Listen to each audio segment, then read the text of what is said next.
too bad it didn't go as planned, my husband sneered. You thought you'd just get those divorce papers filed and vanish. I stood there in stunned silence. Ever since my father-in-law's hospitalization, my husband had turned into someone unrecognizable. The words coming from his mouth were unbelievable. We're going to split his inheritance. My mother-in-law chimed in coldly. And you, Lindsay, won't see a penny. A wife who can't even handle housework doesn't deserve anything. I was speechless. When I went to City Hall to file for divorce, I stumbled upon a harsh truth about my life. My name is Lindsay. I'm 24 years old, a housewife. My husband, Austin, is 40. We have what people call a May December romance, but it wasn't some fairy tale. There was no whirlwind courtship. It just happened. It all started when I worked for Austin's father at his construction company. For reasons I still don't fully understand, the company president took a liking to me and began pushing for me to marry his son. It wasn't out of affection, but desperation. Austin, poised to inherit the company, was a man with few prospects, and his father feared the future of the business without an heir. Austin's father, who had long known my family through their own business connections, came to our house one day with a proposal. My father, having once worked for Austin's father and learned the ropes of business from him, couldn't dismiss the offer outright. Still, he hesitated due to the age difference between Austin and me, insisting that we date first before any talk of marriage. I want to respect both Austin's and Lindsay's choices, my father explained, but marriage talks will have to wait until they've spent some time together. Austin, seeing marriage as a stepping stone to taking over the company, agreed without hesitation. At first, things seemed to go well between us. We went on dates, enjoyed each other's company, and slowly grew close. It wasn't love at first sight, but it was enough to believe we could make a marriage work. Soon, we were engaged. Then Austin's father fell ill. I ended up spending a lot of time at the hospital, caring for him while Austin worked and his mother remained indifferent. She told me, "You're going to be my daughter-in-law. You should be focusing more on housework for the family, not the hospital. Hurry up, Lindsay, and get him there before the morning reception ends." Even before the marriage, it felt like I was being treated like a servant. I just responded, "Yes, I'll be right there," and took care of what was needed. One day, my mother-in-law suggested I move in with them temporarily to help care for my father-in-law. It seemed like a good idea, given how often I was going to the hospital, so I agreed. I figured it would be easier to settle in with them since I would have to move in soon anyway. But living with them made me realize why Austin, at 40, had never been in a serious relationship before. He was a stickler for money, meticulously recording every penny he spent, even on our dates. If we went out to eat, he'd note down the cost of the meal, gas, everything. Meanwhile, my mother-in-law was constantly rude, belittling me at every turn, making it clear that I was a servant in their eyes. Austin was generous with his mother, though. She could spend lavishly on vacations and designer goods without a word from him. I began to see it clearly. He was a mama's boy, putting her needs above everything else. I couldn't help but wonder if I had rushed into this marriage too quickly. Maybe I should have gotten to know their dynamics better before saying I do. But then I thought of my father and father-in-law, and the sense of duty kept me going. My father-in-law's love for me was the only thing that made it bearable. One morning, as I prepared to take my father-in-law to the hospital, he'd been feeling worse since yesterday. My mother-in-law's voice cut through the house.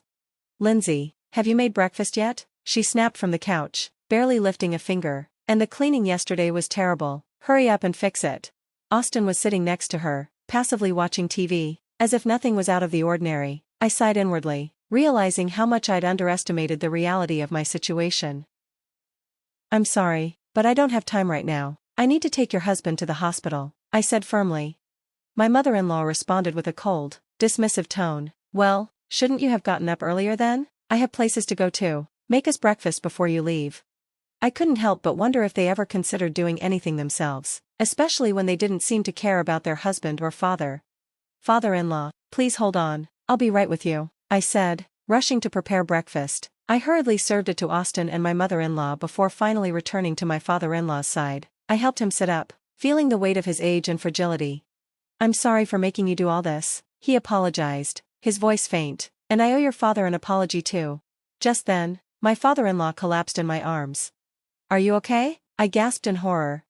Austin and my mother-in-law continued eating, completely unfazed by what had just happened. My heart raced as I called for an ambulance, my mind numb with panic. The sirens wailed in the distance as they drew closer. When the ambulance arrived, my mother-in-law barely looked up from her meal.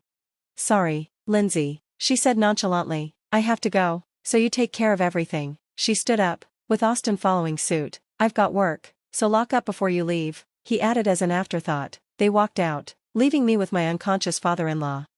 At the hospital, my father-in-law had regained consciousness. We went through the admission process, and the doctor explained everything. The sky outside had already darkened.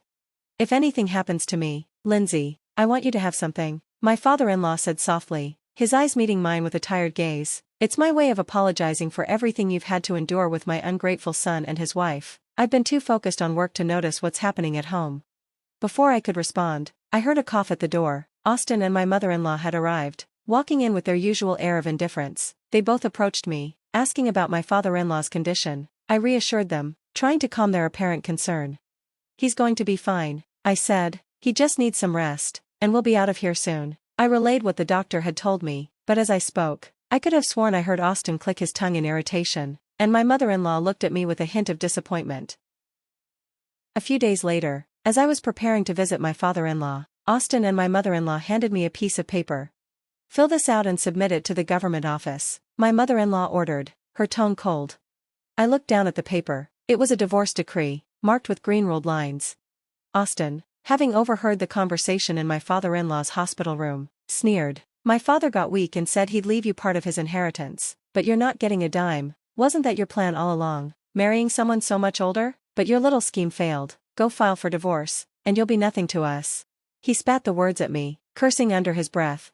I stood frozen, stunned. What? I couldn't believe what I was hearing. I had never expected this, not in a million years. "Just go to the office and get it over with," my mother-in-law added coldly. "Austin and I are splitting his inheritance evenly. There's no one else to claim it, and you certainly won't get any. You've never even done your own housework properly." I felt sick to my stomach. My father-in-law was about to be discharged from the hospital, yet they were speaking as if his death was inevitable, as if they were already planning to divide his wealth. The thought terrified me. "How can you be so cruel?" I shouted, my voice trembling with anger. "He's your family, he's going to get better, he'll be back home soon, and I never wanted his inheritance in the first place." But before I could say more, I grabbed the divorce papers, filled them out as quickly as I could, and rushed to the municipal office. I wanted to get rid of them, get them out of my life once and for all. At the office, I handed the papers to the receptionist, but he looked at me strangely and handed them back. "Is something wrong?" I asked, my heart sinking. He checked the form and said, "Your name doesn't match." I was confused. "It's correct, I'm sure of it." He asked for my maiden name, and when I provided it, he chuckled, then said, "Your marriage certificate was never submitted, you were never legally married." The shock hit me like a punch to the gut. I had been living a lie.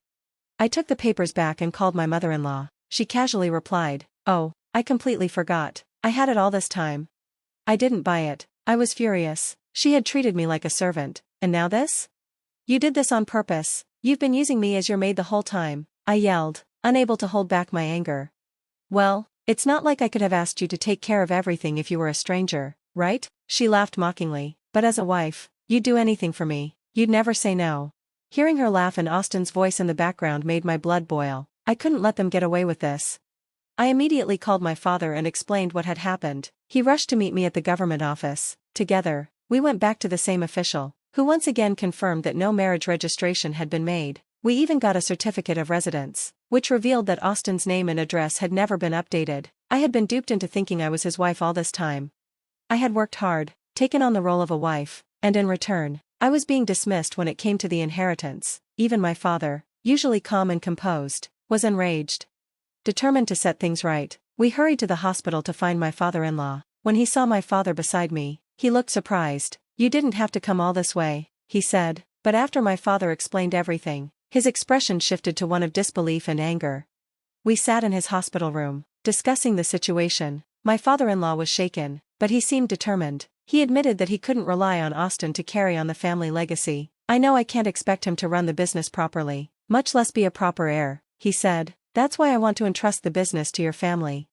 My father-in-law's company was in good financial standing, and there wouldn't be much of a loss if it merged with my father's business. Austin, with his poor character and lack of leadership skills, would likely drive the company into ruin if he took over. My father-in-law knew that.